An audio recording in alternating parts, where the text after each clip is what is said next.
ओम साई राम।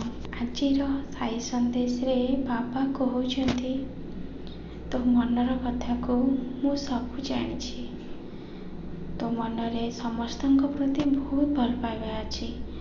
आउ तोर पूजा पाठ रे टिके भी हेले स्वार्थ नहीं।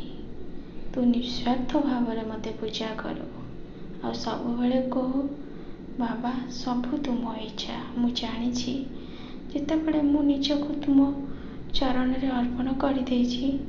मोर सुख दुखर चिंता कौन सब बेले तू यही भावना नहीं कि रहीछु। जदि तो जीवन रे किछि खराब भी होउछि तू एटा भाबुछु। मु जानी आज एमिति खराब परिस्थिति आसीछि किंतु मो बाबा ऊपर मोर विश्वास अछि। एही खराब पछरे भी से मो पाई किछि भल ही रखिथिबे। तो पाखरे तो बाबा तो छोट हो जाइछि। एते भल पाउछु तू मते, एते विश्वास तोर मो ऊपर सब बेले एमिति हेकि रहइबो। तो जीवन रे मु एमिति किछि परिस्थिति आनिबिनि जे तते आखिरु लुह गड़ेबा को पड़िबो। तू खाली मो साई साई नाम को जप कर, आउ किछि दरकार नहीं। मु जानी तू बहुत काम करुछु, आउ बहुत कर्म रे तत्पर भी अछु। एते कर्म करुछु जे तते सोईबा को भी टाइम मिलुनी। बहुत कार्य व्यस्त रहूछु। तो प्रति मो मन रे किछि भी सेमिति भावना नहीं। मु कहूनी तू भलरे बसिकी मते पूजा पाठ कर। तू खाली मन भितर साई टिके बोली डाकी दबु, सेतिकिरे ना तो बाबा पूरा खुशी हो जिवो।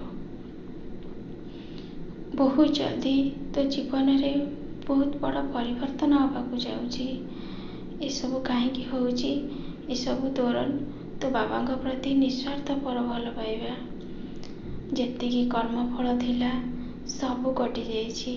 आउ एबे तो जीवन रे बहुत सारा सुख आसीबाकू जाउछि।